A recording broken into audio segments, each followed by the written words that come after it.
Hey, here we go. Episode number 522, No Laugh Track Podcast. Yes, a silent cheering there from my guest, Michael Palascak, who you could maybe see on, if you're watching the YouTube version of this, No Laugh Track Podcast here at Acme Comedy Company in Minneapolis. My name is Justin Severson. I am looking at all of my notes and stuff that I wrote about, as I said, Michael Palascak. Hello, sir. Hello, I'm honored that you Yes, have notes. you have, let's see, 1, 2, 3 typed pages and 2.5, 4 written. Yes. How much of it will I get to? An inch, probably. But I like to be over-prepared, and half of it isn't about you. This is just my grocery list, For actually. sure, yeah. Yeah. I should have picked up stuff. I just went to My daughter, my mother-in-law's been feeding my daughter my special yogurt. I made the mistake last time I bought it 2 weeks ago. I put it in the fridge and literally took out a Sharpie and wrote Justin on it. So that because I didn't want to share, I wanted to be there when I get back. Yeah. And then this morning, before I drove over here, I went to go eat the new container of yogurt. Yeah. Half gone already. Why? Because I didn't put my name on it. Does it make me a shitty person for not sharing certain things, or do you follow? Like, is that? Well, let me. Here's the thing. Let me throw this in there. I also normally buy a yogurt for like my daughter and everybody else. Yeah. But I kind of get like this special one. Yeah. Honey vanilla. It's so good. It's So like, you like the it's like taste. ice cream. It tastes like ice It's cream. not that you're like don't want people digging into it. It's just you like all of it. Yes. So I want it there when I want it. I think those are what are called boundaries, and those are healthy and good. And Okay. I don't have those. If I'm eating a food the night before, and I'm like, my son might eat this tomorrow, I'm like, well, I'm gonna keep some of it for him. But usually, because it's healthy stuff, that it's like a pain to make if he's not gonna eat it. You know? Sure. So yeah. Also, how old your daughter? This is the 4-year-old. 4-year-old. Oh yeah. Okay. So she's still new. You should still like. She's still new. No, I don't think you're a horrible person at all. But I would definitely give my kid everything. I do. Yeah. This is the one. I'm like, Yeah. this is daddy's. Yeah. This is daddy's special And yogurt. it's a tub though too. Yes. So it's not like there was nothing left. True. Okay. There was enough that I had some. My Yeah. belly's full. And like 4-year-olds are kind of specific about what they want. So, and your mother-in-law watches her a lot. Yeah, every day. Oh, okay, so she should know how to act. I made the mistake. I didn't tell her. I You just didn't was tell- trying Oh, to yeah. passive aggressively, like Yeah. hands off. Yeah. And then I forgot this time. I've never lived in a house where people wrote their name on food. Me neither. Until I just started now. Same. Yeah, same. I started it. My kids will grow up and be like, yeah, we didn't until my dad did. This is awkward for me because I want to be like, your kids eat whatever, but you're here now, and I have to look you in the face and say it. Like a guy was telling me a story recently about someone came to his bar and like knocked everything off the bar in anger at the owner. So the owner came around and was like, yeah, clean that up, and then he punched him. The owner did. And he was telling me the story, and I was like, oh, that seems like a cheap shot in my head, but I was like, you're telling me it, so I'm not gonna like I don't know this other guy. You're kind of my friend. You're my friend. And now, but I still don't think it's cool that you punched a guy for knocking stuff off your bar. And I don't think it's cool that you wrote your name on yogurt for your kid. There's probiotics in there. There's cancer fighting agents. I'm keeping her safe in that other you're ways. keeping to yourself. This is one of those situations where you need to preface what you really want to say to me by going, if I'm being honest, right? Which that saying always like sticks out to me. Like, shouldn't we always? I know what I don't know if mean? I've ever said if I'm being honest. I don't. I think I very rarely do as well. And it's not because I'm always, this is exactly what I'm thinking. But after I say it, I'm like, well, that's what I got to believe now. Yes. So Hilarious. All right, let's talk about you. While you're in town, you are headlining here at Acme this week. I was here last night. Thank you. Yeah. Awesome show. Yeah. First thing I want to point out is that the MC and feature aren't normally advertised. Sometimes I'll catch wind of it before I get here. Yeah. But seeing Steve Gillespie feature, who's normally a headliner, Yeah. awesome bonus. Yeah, that's nice of the club to do. Yeah. Put a nice headliner in front of me. That's good. I'm out there watching. I'm like, this looks like the show now. He's really funny. Really good. He's really good, and it's like he's doing stuff off the cuff that like leads into jokes, and it's just then he has a connection with half the audience, like personally. I'm glad it's a good show, and this is a great club to do it in. But it is fun when you're like, oh, they're good. So what is your preference of openers then? Well, I do like it when they're good. not that they're not awkward, but you know how when you're headlining, it's easier because people are there either to see you or you're the end of the show, and featuring and hosting can be harder. This weekend, both comedians are funny in their spots too, not just like wherever you put them. Sure. And like really funny, and so I prefer that. How about I don't know if I've asked you this before. I mean, we've talked about people who know anything about you probably know that you're very I'm super clean yeah. on stage. Yeah. There's no cursing. Yeah.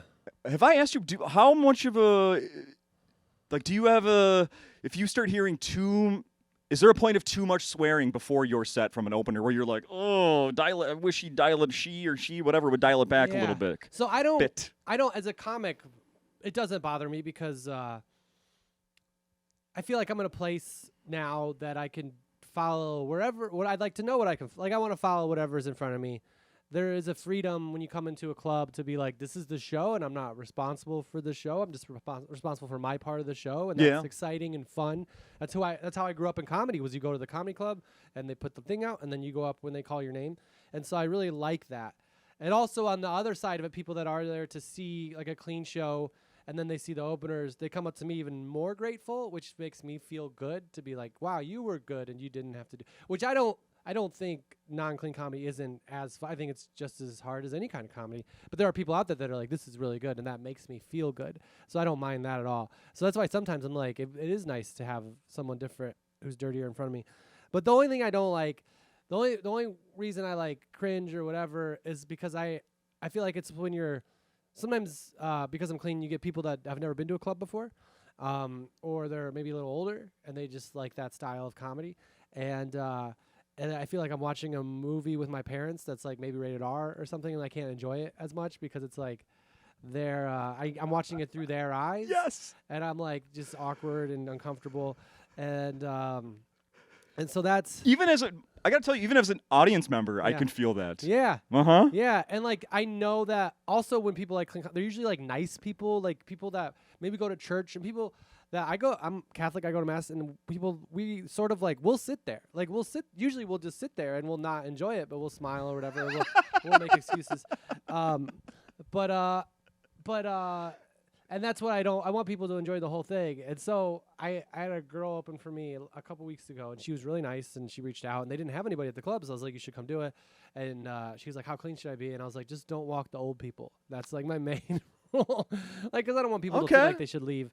But it is a different thing because I think with social media, don't walk the old people. That's my main rule. Yeah. Because on social media now people see you and they don't really know the difference between you and like someone who just sells out theaters. So they just see the location and they come and they might assume that you're responsible for the show. And I'm not right now. Someday I might be. Sure. And there's some rooms that I do where I am responsible for it. But yeah. I don't know. Okay, That's a long answer. Great answer. Great answer, sir. So I got here, originally we had, my mother-in-law was going to stay at my house last night and watch they could get to that yogurt. And maybe, no, that's not when it happened. She was going to stay and watch my daughter. My wife and I were going to come to the show. Oh, yeah. Well, then little daughter got sick, so my wife stayed home. Okay. When I got here last night, Brandon had saved me 2 seats. So I had 2 seats waiting for me over here in the club. I came in, when I came to sit down, there was a girl sitting. There was my seat, then the open one, and then there was a girl. Her purse was sitting on the seat. And as soon as I came, she's like, quickly moved it. And I was like, oh, no. Yeah. I go, no, it's fine. I go, my wife was going to join me, and then she had to stay home. Yeah. And she was just like, oh, okay, and left it there. And then as I'm sitting there, I'm like going, did that sound like I was making that up? Like, this is like that Brady Bunch movie. We're like, yeah, I got a boyfriend, George Glass. Yeah, like, where she's like, he's lying to me that he has a wife. This freaking loser was coming alone and is telling me this other seat was for his wife. Sure it was. Wife would be the lie. Like, if you said girlfriend had to work late, it'd be like, of course. But wife had to stay home. They're like, all right, man. You can come by yourself. So I don't know if she watches or listens to the podcast, but she legitimately backed out at the last minute. We had a sick kid. One of us had to stay back. Yeah. One of us had to stay back. So how the last time you were here was last December, right? Yeah. So how have the last 10 plus months been? Good. How have you? Let me Next follow question. that. Next question. No. Good. How much stand-up have you been doing? Every week. Really? I've been booked every week the whole year. I got COVID in July, so we canceled 2 weeks of shows. The week of I was there, and then the next week. But I've worked all the other weeks, every week. I'm gone at least on the weekends, and usually like Wednesday, Thursday, Friday. Nice. Nice. And then are you bringing your kid along? So I was in North Dakota for a month, which was super fun, or 5 weeks. And have you ever heard of Medora, North Dakota? Yes. Yeah. Have you ever been? No. Okay. Well, I think it's your one's 4, and then you have another one that's 2 older. more, yeah. 2 teenage daughters. Okay. Yeah. Well, it's a super fun city for families. It's not even a city. There's like 100 people that live there, but they have a musical where it's like kind of a review of sorts where they do a bunch of different popular songs, and it's all Theodore Roosevelt but Dakota inspired. And then after the intermission, they do their biggest dance number with the most amount of action and song, and then they have the comedian go up and do 20 minutes or like some sort of novelty act or like different kind of act, and then they finish the musical out. And I did that for 5 weeks. How do you get you were like the resident, you had a residency. I had a residency in Medora, North Dakota. So my son came with me for 3 of those weeks, so I got to spend a lot of time with him. Awesome. Yeah. Oh, that's fantastic. Yeah. I love that. Well, where's your residency? Vegas, I assume? Jersey? North Medora. Dakota. It was the best. I don't look back and miss it, but I did love every second of it. I bet. Yeah, especially because I got to be with him like all day, and there was a lot of the people are from Minneapolis. There was a lady named Lexi who used to be in it, and then was a choreographer, and she's there backstage, and she has kids, and so she like just watched Jack while I was on stage for 20 minutes, and then Jack would come on stage with me at the end for the good nights. No way. Yeah. Awesome. And they bring you in on a stagecoach, so he got to ride in the stagecoach with me. What? And then he got to do some horseback riding when we had 2 shows between the shows. And then after the show, he loved it because so my kid's with me. He's 4, right? And what you still want to say goodbye to people as they leave because it's part of the job, and you want people to sort of try to remember and maybe come to another show. Yeah. And also you're selling merch or whatever. But I'm not gonna have my kid wait with me. So we had a tradition where it's an amphitheater, so we go up the stairs and then we go up to the gift shop, and he'd get a stuffed animal, and then we'd come back down and we'd say hi to people as we were walking by. And it got to the point where I have a joke in my act where I say my son's name, and where people would say hi to Jack, and he was confused. He was like, "How do they know my name or whatever?" And I told him the joke, and he was like, "Well, do it forever. Do that joke forever." And I was like, "Okay." And then after that, when people would say hi, Jack, he would be like, "How do you know my name?" And they'd be like, "Well, your dad said it on stage." He'd be like, "Dad." And then another person would be like, "Hi," and they wouldn't say his name and be like, "How do you know my name?" And I'm like, "Jack, you gotta wait." He like wrote his own little like back and forth. Oh my God, that's fantastic. Yeah. So you didn't have him collecting money for T-shirts or anything else? No. I was making like, change? You don't have to buy anything. I just want to say hi. And yeah, it was great. Like they had there's so much kids stuff there. They have the national park is there, which is why I think a lot of people go. But there was a lazy river that was really cool, and they had like a little kind of a really calm zip line that we got to do, and just also the space. Like we would just walk over and get breakfast, and then walk over here, and he'd just run around. He loved the Awesome. sprinkler system.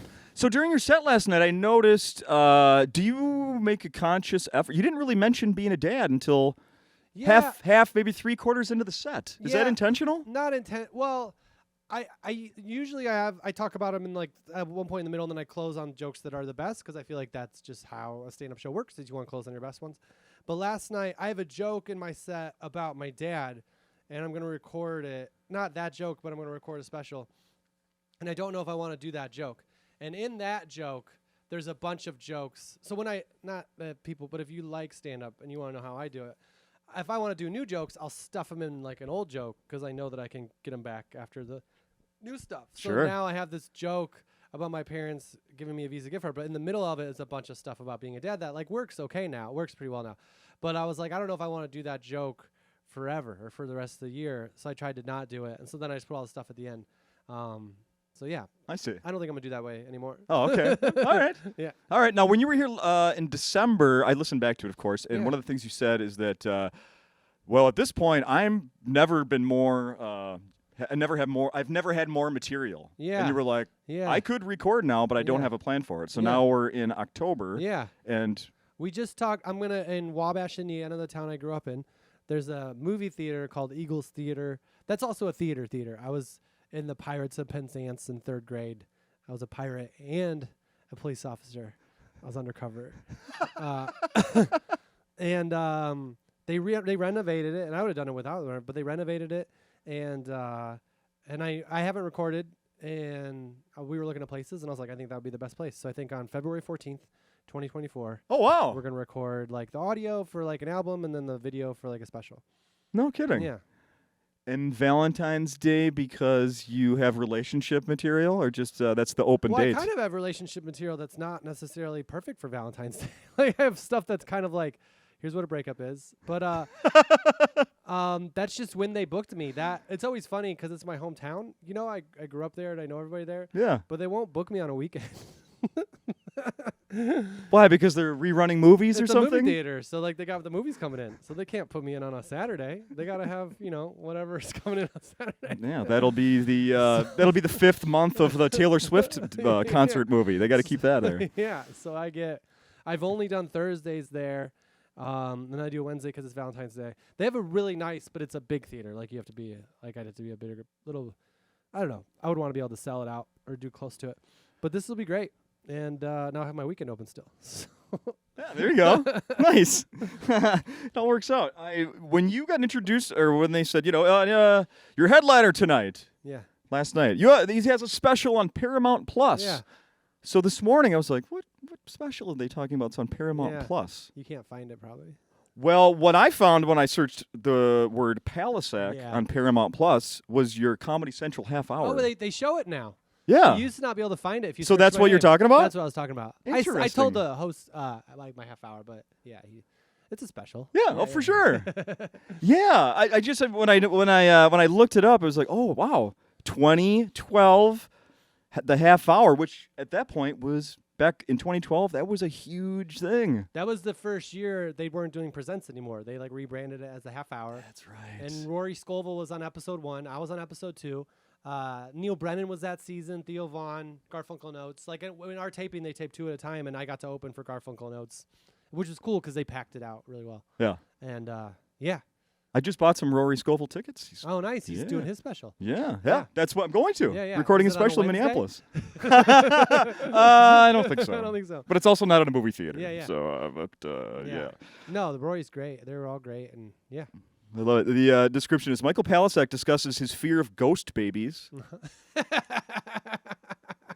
his mixed feelings about SUVs, and living with his parents after college. All right. Now, I feel like I've heard the living with his parents after college stuff. Yeah. Ghost babies. I don't know if I remember that. That's kind of like I didn't write that summary. It's kind of a summary where they give away the joke. And so I have a here's the punchline. I had a joke where I stayed at an Airbnb, or not an Airbnb, a bed and breakfast in the town, near the town I grew up in Manchester, and they were really nice people. They were really nice, but the weird part was in my bedroom there was they had also had like a crib, which isn't something I requested when I checked in. Is everything okay? Yeah, I need a place for a ghost baby to sleep. I can't sleep unless I'm playing peekaboo half the night. I love it. Is that a clip you've put on? I know you've gone back and put a lot of clips on social media. So I put all my half hour on there. You did. They're okay with that. So it's on social media somewhere. Yeah. Okay. Yeah. How are you feeling about social media these days? Like, do you love it? Do you hate it? How much time are you spending? Well, I kind of maxed out all of my material that I don't do on stage yet on Instagram. So I don't really post a ton of new clips. I've never heard somebody say that. I've maxed out. Yeah, you can repost stuff, and sometimes I'll record stuff that's on an old album that I don't do anymore and put it out there. Yeah. But also, that's like stuff from like 5 or 10 years ago, and you're a different comedian. The jokes are better, I think. You'd like to think. Sure. So I don't know. I think I want to start doing more stuff where I talked just to my phone and just try to put out some stuff that way. Yeah. I saw the one the other day. It was travel tips. Yeah, travel tips. So often. And I'd love to do a podcast or something where you can just sort of like cut clips together. So I was going to I'm glad you said I was going to ask you that. Have you ever hosted? I've never hosted a podcast. And have you so would you do you have a concept in mind, or what do you? Well, I don't really have a concept, but I think like it's kind of a thing that could help, and I'm thinking about stuff throughout my day anyways. So if I put a microphone to that, and it's something that's productive in that way too, would be cool. Yeah. Yeah. I don't know. I thought of doing one where I just interview people that aren't famous, but they're my friends. So like you can get to know me through my friends. I also thought of one where I just interview the mayor of the city I'm in every week, because I think mayors are funny. Oh. But I also the guests. I like the idea of doing something that I can just travel with and do in my room by myself, because my schedule is so crazy with travel. Yeah, sure. So yeah. On a what do you like? How do you wind down after a show? What do you do? Like last night, I went to Pisano's. Okay. Have you ever been there? Panazzo? I don't know. It was up the street. It was open. It was a really nice restaurant. I was like, I don't know if I should be in here. But that was really delicious. So I liked. I ate at the club too. The food's great here, but that's usually like my lunch, and then I go find food after. And then I'm reading The Count of Monte Cristo. So I read that before I go to bed. Oh my. Yeah. And then I used to try to work, but now I'm just like I'm not doing that. So yeah. Sometimes I'll work out if I'm gonna be up anyways. Yeah. Yeah. What do you since you said that? So what do you do like for your like mental and physical health when you're on the road? When I'm on the road, I don't like running, but I'll do running because I think it's fine. And I like how I feel afterwards. Yeah. I like these sprint drills that I learned when I was kind of in college, and I like to do those. Really? Yeah. Sprint drills. Yeah, I don't like long distance because I feel like you just get out of it what you get out of it that day. But I like sprint drills because I have the idea that I could still play organized sports. And I feel like is there a clock in your head like nailed it? Yeah, still got the time. I should time myself. But I just like the idea that I know I'm training my quick twitch muscles. Because it's the same amount. It's a good workout still. It's the same amount, but maybe I could still like grow as an athlete. Sure. Sure. Yeah. Whereas like long distance, I feel like can wear you down. Yeah. I hate running. Yeah. So I'm out. When I'm gonna bring up the whole swearing thing again because I'm really interested in that. Yeah. I don't think I've ever asked you. You have two siblings, correct? Yeah. You're in the middle. I'm in the middle. You're in the middle. Michael in the middle. That's the name of my podcast. Nailed it. I don't think there's a copyright on that. I think that's perfect. Yeah, Michael in the middle. I love it. You've talked about how nobody was swearing in this house. Yeah.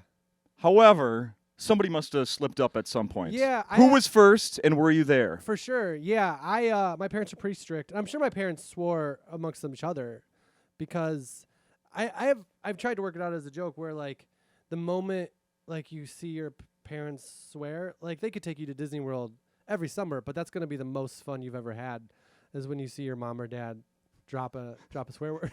'Cause it's like, you did it. You did it. You probably always do it. And you didn't tell us. So that's good. I remember my dad, I think was the first one, and I think it was like some traffic thing. And he like hit the steering wheel, not even in like a violent way, just kind of like hit it, and then it just came out. And that's what made me think like, oh, he just does that. Because we were there definitely in the car, and it wasn't even like a super angry or emotional moment. It was just like a medium emotion. And then my mom dropped something in the kitchen one time, and I heard her say it, and I was like, oh, this definitely happens all the time. Did you confront her? No. I've never confronted her.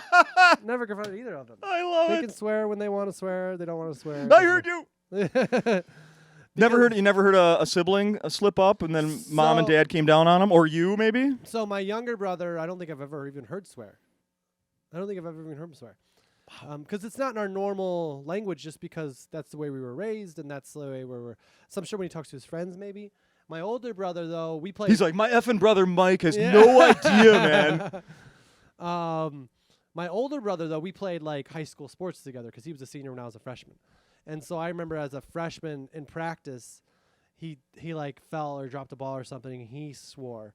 And I was like, oh, now it's okay to do it. Because everything my older brother did, I was like, that's fine, because he was so strict and tough on himself. That makes sense. If he's doing it, then it's okay. And that's when I tried to start doing it, and I was like, it kind of felt like, that's why for me, and it's fine if you want to start swearing as an adult, but if you were raised not swearing and then you start swearing, I feel like I can tell. Like I can tell like the kind of religious people that swear now, and I'm just like, that's not. And maybe it's you now, but it wasn't you the whole time. Did you watch Hard Knocks this year? The No. football show Hard Knocks. No, on I the- love the idea of that show, but I've never really sat down and watched I it. haven't seen many of them, but I watched this year, and there was I think it's the defensive coordinator for the Jets, the Yeah. team that they followed this year. Yeah. He would use the F word Yeah. every other word. Yeah. And it was the most like just you saying like, oh, I could tell when you start as an Yeah. adult. I don't think he started as an adult, Yeah. but it seemed to me like he was doing that to like be a tough guy in Yeah, front of the that's the front of thing. the guys. Yeah. Look at me, I'm intense. Yeah. And it's like you're making me uncomfortable, not because I can't stand these words, but because It it's doesn't so fit. unnecessary. It feels like you're doing a puzzle and like this doesn't fit in this thing, but you're just like it's gonna fit. do stuff if you do. Like, That's- dude, That's the only time I've ever had people. these walk- guys are leaving the room and rolling their eyes at you. Yeah, exactly. Yeah. That's the only time I've had people walk out during an opener during my set when like the guy said it like every other word, and it didn't feel like 100% he didn't need to. It wasn't necessary for the joke. Sure. You wasn't getting a bigger laugh for a lot of it, and also it just seemed like it just was something. It almost seemed like just something he was saying, and it was offending people. And I feel like, yeah, I don't know. I grew up in a small town in Indiana. Like I remember the biggest game we ever got blown out of. Well, not the biggest, but we had a good team when I was a freshman, and we got to play every 4 years, and where the Colts play in the Dome, and in the Dome. We lost. I mean, I was on the team, but I didn't get to play because I was a freshman, and I wasn't good enough. But we lost 48-0 to a team that we came back and beat in the playoffs that year. It was like an amazing season. Yeah. But that our coach came in the locker room and he kept saying "God bless it" over and over again, and I was like, "We're all we can take it. Like if you want to swear at us." But he was so angry. He was like, "I need to not say the words I want to say." Like I'd never seen him more. I know he'd been angry like that before, but that was the only time I've ever seen him that angry. That just reminded me of playing sports and and I did grow up in a house where I never heard my parents swear either. Yeah. I'm sure I know I let a few slip up, maybe like starting in like middle school probably or Yeah. high school, like when I was really really mad and I was like, oh, Yeah, now I feel I think if stupid. it slips out, that's fine. But I remember now this is bringing back memories of like having my first coach, like Yeah. baseball coach, Yeah. that would swear constantly Yeah. in front of all of us kids, and I remember being like, "Oh my God, do my parents know that this is happening?" Like, holy cow, Mr. Kranz has a potty mouth. I feel like baseball, you don't have to swear. I swore the most in my life where I felt not justified, but I didn't feel like I was trying to swear. When I played quarterback in high school and I threw an interception, that's when this obscenities would fly out of my mouth. Sure. So to the point where my mom, after the game one time, was like, "Do you swear?" And I was like, "No," but she obviously could hear it from the stands, and like, No. I never got flagged for it. And the joke that I used to do on stage was like the refs were like, were like they never flagged me because they're like, "Oh yeah, that's accurate. That's an accurate description of that pass." If only your passes could be as accurate as your vocabulary, this wouldn't be a blowout in the second half. 'Cause I never got in trouble for it. But I feel like as a football, I feel like you're more likely to swear because it's sort of like you're constantly in this aggressive mode almost, and you're not thinking about the words you're saying. You're just playing. So I feel like if something comes out then, who cares, right? And it can be funny or whatever. And but baseball, there's so much time in between things that's like, I don't know, if you're with kids, there's no reason to like. And also, I grew up with a coach that like was very angry and swore at us, and I don't know if that. I don't think it made me. I'll never know if I would have been better if he didn't do that. Eventually, I got better because of it. Like Sure. eventually, you adapt and then you grow into it. But I think when a sport like baseball where the ball's coming in, you don't know what's gonna. It's like it could be so hard sometimes that the more calm you can sort of have someone, the more they're gonna be able to react. And Tell me chill. about it. I was a crappy athlete, and knowing that anybody was like angry at me Yeah, or that's something. another layer. Yeah, my anxiety is just through the roof. I was anxious just standing there in anticipation the ball might come Yeah. towards me. And Yes, some I of don't it- need any more pressure of somebody getting mad, And so much yelling of at me. it's luck. But like in football, if you're missing blocks all day and you're getting screamed at, I feel like there's a part of you that's like, yeah, I agree. Put someone else, and also there's the coaches so far away, they have to scream at you. Like basketball too, we got yelled at a ton, and I felt like that was just an Indiana culture of like, we care so much about you. We care about you. We care about this sport, that this is how we're going to treat you. and I never had a problem with it. Larry Bird got yelled at. You're getting yelled at. Larry Bird switched schools because he got yelled at. I think he was supposed to go to IU and he didn't. Oh, okay. Yeah, he went to IU and I don't know if it's because he got yelled at. Then he but went to Indiana State. and almost won the national championship by himself. Ridiculous. Let's see. One final thing here. They just announced Nate Bargatze's going to host SNL. I saw that. Is that the coolest thing ever? So that is the coolest thing ever. I know you know him, right? Yeah. I mean, he's so famous now that I don't ever try to talk to him because it's like, and I'm sure he would, but it's like I don't know. I feel like it's weird when you're in a business where your friends or people you know, like he started out and he was in Chicago for a little bit, but I knew him through like we did Montreal together and a couple other things. And he was always really nice. Like when we were in the same town, I got to go see him and talk to him and stuff. But it's so great. I do have a story though about a different comic where because he had to cancel dates or move dates because of it. I saw that, yeah. And I was doing a corporate one time in Illinois, and it was for like a regional version of this company.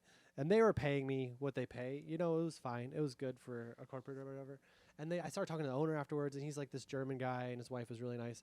And we started talking about this different comedian who hosted SNL and canceled his show with them to go host SNL because SNL doesn't let you know until they know. Sure. And you of course say yes because it could. I mean, Nate's already huge, but it could change your life. You know, you have all these people that know you now. My mom doesn't know who he is. She might next week. Yeah, everybody is, and like he's already doing arenas, so it's like it's great. So you have to take it. But this comic, he was supposed to do a corporate for this national like the national version of this company. Okay. And the wife was like, "Yeah, can you imagine turning down $300?" I'm really like, that thing you turned down $300,000 to do SNL, to host SNL. Yeah. And then mine was like, "Well, you guys should have paid me more." Wait, that money exists here, right? Yeah. I'm here in front of you. Yeah. So what a good place to be. Wow. Yeah, that puts it in perspective, doesn't right? it? Jesus. And I know the guy. I haven't talked to him since, but I know I can't ask him. But part of me wants to be like, "Did you really turn down $300,000?" So that was Dane Cook. No, it wasn't Dane Cook. It wasn't Dane Cook. Let's see. Is there anything else we should let people know about before cut you loose here? Anything else they want to keep an eye out for, or that you're doing, or website, of course. My website, social media. Even though I said I don't in the podcast, I said I don't post new stuff, but no, I do post some new stuff, and yeah, just I think the biggest thing is if they're not from Minneapolis, because this is a great city and a great club. But if you see me coming to your town, especially if it's for one night, get your tickets today. And some people say that because they might sell out. I'm saying it because clubs cancel the shows because not enough people buy tickets early enough. So Sure. And people get surprised. Like I was supposed to be in Omaha the night before this, and they canceled it. And I'm not blaming the club, kind of, but like, well, I mean, other clubs have been like, well, we'll give some tickets away, or you did well, like this is a Tuesday, but they're like, no, we're canceling. So I feel like some people think they're like, oh, it's not going to matter or whatever. They'll be whenever there. we get their tickets, but a week out, a lot of the rooms I do will be like, well, we're just going to cancel, and it kind of does help because I only make money if I sell tickets, so. That's a great message to get out. Yeah, I like that. If you like a comic and you want to see a show, if you're pretty sure, if you're 100% you're going to go anyway, just get your tickets as soon as possible. Yeah, for sure. Yeah. Yeah, and they're never going to be ridiculously expensive. My tickets, I try to get them to 20 because I feel like that's just easier for people, but sometimes they're 15. Yeah, so get them when you get them as soon as possible, and if something happens, sometimes they're 25. Pass them off to somebody else. Yeah. Make somebody else's day. Some rooms will give you a, when I was in Peoria last week, Dan was calling people to be like there was a group that couldn't come. He's like, you can come another time. I just want to let you know that. Nice. We're gonna honor these tickets. Nice. So I know you're selling the Not a Stalker shirt here again. I gave you one last time. Oh right? yeah, I have cool. one. Yeah, Absolutely. Those are for sale online. I'm talking to the crowd. And I also have I have these new things which I thought they'd come in, but I have a joke about how when dogs don't have their leash on, the owner always says that he's friendly. And then I say, of course, where they're going to say not friendly, So I got these little stuffed animal dogs, and they have little bandanas on them that say not friendly. And those will be for sale next week. What? Yeah. Oh, not in Minneapolis, though. I wanted them to. They literally came in, I think, when I landed. Like, they literally, they're on your front porch. Oh, well. You're going to be selling stuffed animals. Yeah. I love it. Andy Erickson taught me that when we were on tour last comic. Well, that doesn't surprise me at all. She sold so many stuffed unicorns on that tour. People would buy them before the show, And Ian Bagg was on the tour. Yeah. And he hilariously would be so angry to be looking out at unicorns during his set before she'd even gotten on stage. He's so funny when he's angry, even though it's like usually real. Oh, that is fantastic. Finally, Yeah. if they said, Michael Palascak, we're still looking for a host of The Daily Show, Yeah. but you're going to have to cancel your shows. You're not going to be able to on the road as much. Oh, of course. Of course. Yeah. Yeah. The Daily Show. I mean, I was in college when Jon Stewart was on it, and Steve Carell was probably leaving then. But like all the people were on it, and I get that Trevor wanted to leave because it sounds like Roy talked him into it. But like, it sounds like he was like, you gotta go on the road. I can't imagine. Not. I mean, maybe because like the climate has changed with cable and stuff like that, but to live in a city and live in one place and do the same thing or not the same thing, do a new show every day. I think that would be awesome. Yeah. Yeah. Little Jack would like that. I mean, Jack would love it. I would love it.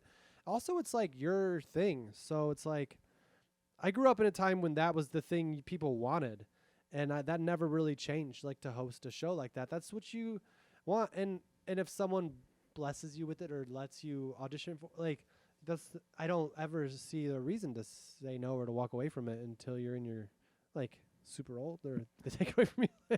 There you go. Like what an honor it is to connect with millions of people in a week or whatever, or hundreds of thousands or whatever. Yeah, I mean, like hosting this podcast. Yeah, exactly. Yeah, You can't walk away from this. yeah, millions, millions. Oh God, yes. Well, now I just we got it out there. Yeah. So if Comedy Central's listening, Yeah. you're interested. Yeah. Interested just enough to still negotiate for a fair wage. There you go. Perfect. Thank you for doing this. For sure. Obviously, I was at the show, like I said last night. It was really funny. Yeah, It's a great lineup. Yeah, it is. It's really And good. I highly encourage people to get out here while you're in town. Yeah. Thank you. Thank you. Yeah.